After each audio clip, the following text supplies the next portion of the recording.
In this video, we're talking about how your PS5 is a PS3 in a bad way. Then we're going to talk about how Sony needs to ban game keys on the PS5. And finally, Lamborghini is forcing PS5 and Xbox to get along in a kind of cool way. How's it going, everyone? As always, my name is Jimmy Champagne. This is PSReady, my channel all about PlayStation. I haven't done a sub shout out in a while, so if you like the content, you're new here, you've been here for a while. Either way, if you're not subscribed, it would really help me out if you subscribe to the channel. All right, let's get into the first news story here, which is about your PS5 becoming a PS3 in a bad way. One of the surprise biggest games of the year is Oblivion Remastered, and honestly, I see why. Oblivion is one of the coolest games ever. After I played Fallout 3 for the first time when I was in high school, my friends and I had my house to ourselves for the weekend. So instead of doing a cool thing like having a party, having some girls over, we got 3 TVs loaded into my house. We lived off pizza and 2 liters of Coke, and we mainlined Fallout 3 together all weekend. We were totally hooked, so we begged our parents to get us Oblivion because by that point the Game of the Year edition was out and it was much cheaper because it had been out for a while, and we did the same thing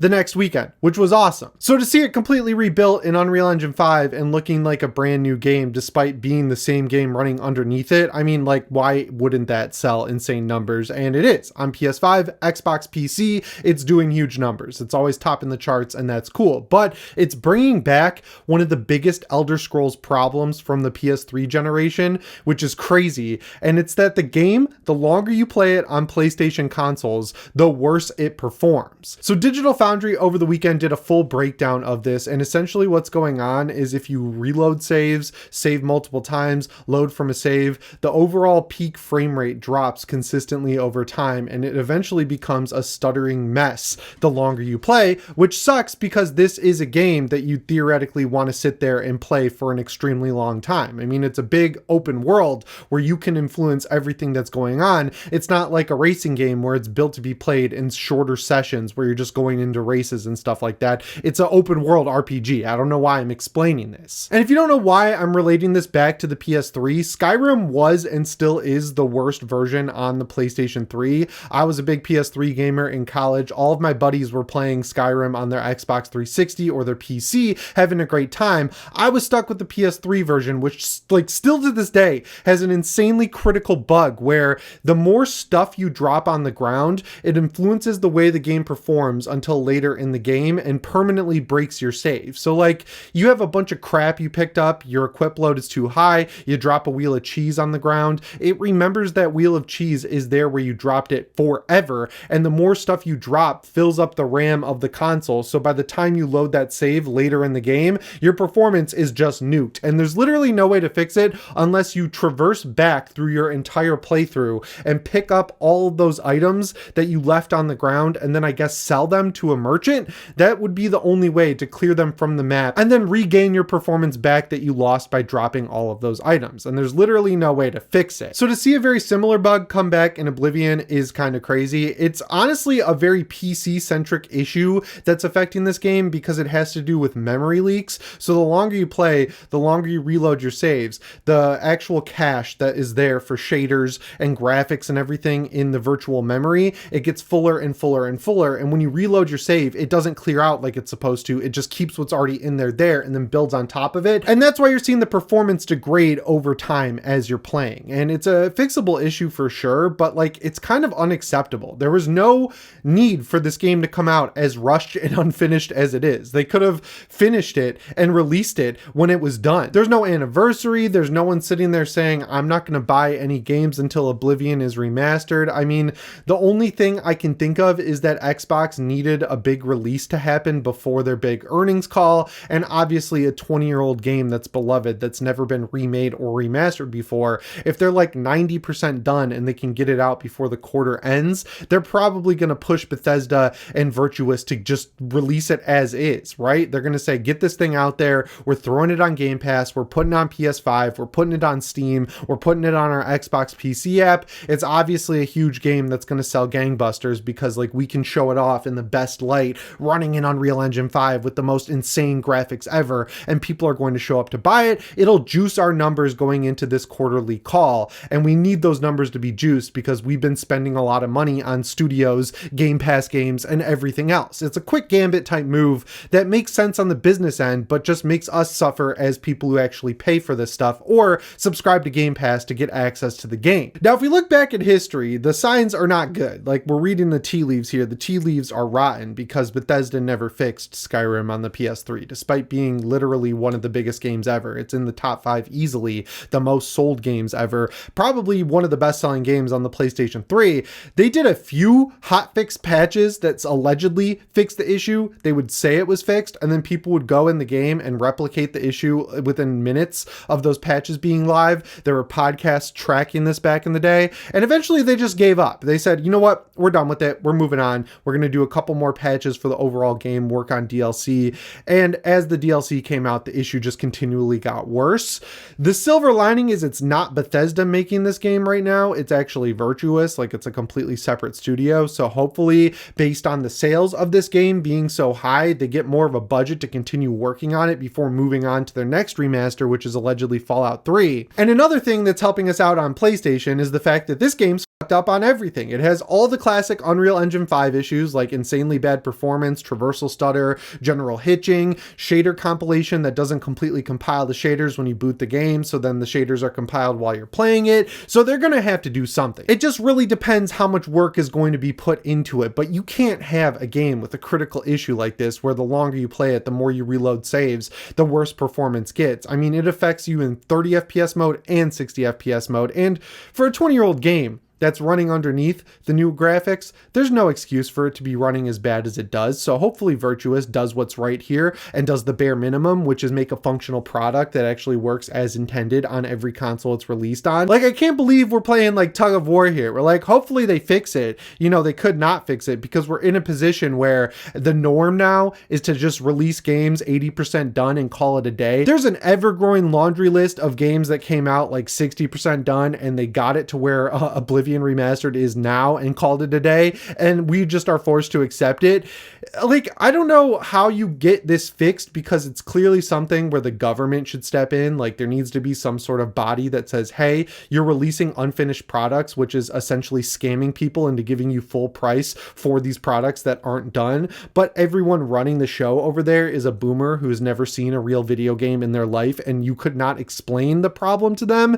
There's obviously bigger things in the world going on too. If you explain this to them, they're going to be like, yeah, whatever. Like, this is not a huge issue, but there needs to be something done about this. It is getting absolutely ridiculous how many games are just coming out and not being finished. And then the developers are like, we're doing our best. You're not doing your best. Your best would be finishing your game before you ship it. And I understand that it's not all on the devs, but like, they got to do something. The devs got to speak up to the people paying for these games to be made and say, look, we're not done. I know you want your quarterly bonuses and everything like that, but we'll make more money over time if this is a perfect launch, right? Like, hello, if you finish a product that people want, you're going to get more people to play it. There's a lot of people out there who refuse to play Unreal Engine 5 games just on principle because every single one of them comes out in this state. And the issues aren't ranging from not that big of a deal to like catastrophic. They start in the middle. They start at like bad and then they go to catastrophic. There isn't one good Unreal Engine 5 release on the entire list. Honestly, I really thought about it, and there are like 2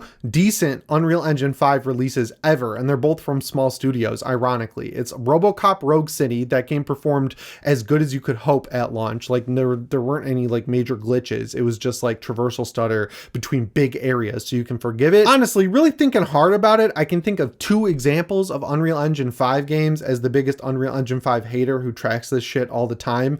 RoboCop Rogue City was a really good one, which is crazy considering the team that made it, Teon. They're like working with 80s movie properties and putting out consistently good games. Their Terminator game was awesome. RoboCop Rogue City was awesome. It had traversal stutter when you were walking around the open area maps, but like the actual tiles were massive, so you barely saw it. And then Clair Obscur Expedition 33 runs solid. Like, its performance mode, it's nowhere near 60 FPS, but like, it's a really good looking game, so you could play it in quality mode. And there are some stutters here or there, but I'd say it's on par with RoboCop. Outside of that, nothing. Speaking of practices that need to stop though, let's talk about game keys. If you don't know what these are, essentially Nintendo Switch, because their carts are so expensive to manufacture, which is a problem entirely created by them, their fix for this issue is when you buy a physical game, basically any third-party game except Cyberpunk 2077 on the Switch 2, it's going to come with a dummy card that might have the art for the game on it, but essentially it's a digital key. So you put it in your Switch, it'll download the game from the cloud, you can play that digital version, as long as that card is within your Switch. Personally, I couldn't care less what it costs to print physical games. You're selling a physical game, take the cost and apply it to the game. I mean, you're selling these games for $70 or $80 when they're running at PS4 quality, and you're probably going to sell gangbusters of them because Switch people are still conditioned to buy games, unlike Xbox people. So yeah, if you got to eat a little bit of the cost to print the games, do it. Like, you're selling a physical game. It's false advertising to sell digital games with a cartridge that does not have the game on it. I don't care. I don't need the there's no argument. It's bad. It's not good. And now it's affecting PlayStation thanks to Xbox because they've taken up the practice of doing the exact same thing. The latest culprit that we're talking about today is Doom the Dark Ages. There's 85 megabytes of data on the disc for Doom the Dark Ages, and then you have to download the entire game to your PS5 console. This is just disgraceful when it comes to Doom, obviously, because Doom is like sacred. It's like one of the oldest franchises in gaming. It's one of the only franchises that's consistently shipped with the entire game on the disc, which is a high bar to achieve these days, even though it should be on the floor. And there's no excuse for it. I understand that developers work on games up until and after the release date. That's a practice that obviously should be eliminated on its own. You shouldn't be releasing games until they're done in the first place. There's no reason to print a game and call it done if it's not actually done, and just making people waste their data downloading this game. I mean, the average person is going to go to the store to buy Doom the Dark Ages. They're not thinking about having to download the entire game. They're thinking they're buying the game on the disc. They're going to put it in their console and they're going to be able to play the game. You're going to have to download a 65, 70 gigabyte game, which is going to take up your entire damn night, and you're just going to lose the entire night for gaming because it's going to take forever to download the game you just bought at the store. Like, I understand how good it is for Sony that games like Indiana Jones, Forza Horizon 5, Doom the Dark Ages are all releasing on PlayStation. Like, you're getting 30% of Xbox's revenue no matter how you slice it, and that's awesome. But like, I really think they need to step in here and just stop this practice. There's no excuse for Microsoft, which is one of the biggest corporations in the entire world, to do this. It's just penny pinching for the needless sake of penny pinching. Every game should get as long as it needs to be finished before you set the release date at all. It shouldn't even be publicly announced unless you're absolutely positive you can hit that release date. There's one developer that gets grace when it comes to delaying games because they actually have noticeable improvements between trailers when they announce delays, and that's Rockstar. Compare the first GTA 6 trailer to the second one. It's like, oh, they delayed the game? That sucks. But wait, look at the graphics between the first trailer and the second trailer. Do the same thing for Red Dead Redemption 2 and GTA 5. They actually utilize the time to improve the game, whereas other publishers, Microsoft, are using the time to just finish the game at all. You're not seeing any improvements other than the game being playable. So yeah, I don't care. I don't give a what their excuses are. It needs to be fixed. So yeah, Sony, ban Xbox from releasing physical games until they actually put the entire thing on the disc. I don't want a disc that has 1% of the game on it. I want the entire damn game on the disc, and that is not a high bar to clear. So yeah, Sony needs to step in here and do something about this. So Xbox and Sony have a conflict here because Xbox refuses to put their games on the disc, which is embarrassing and stupid, but they are being forced to get along by Lamborghini thanks to Forza Horizon 5. So Forza Horizon 5 is like pretty much objectively the best open world racer ever, from like just driving quality to graphical quality to car lists. It's not my favorite Forza Horizon. 4 is definitely my favorite because the Mexico map kind of sucks in comparison to the UK map. You get seasons in 5, but like it's Mexico, so like the difference is it raining or is it sunny?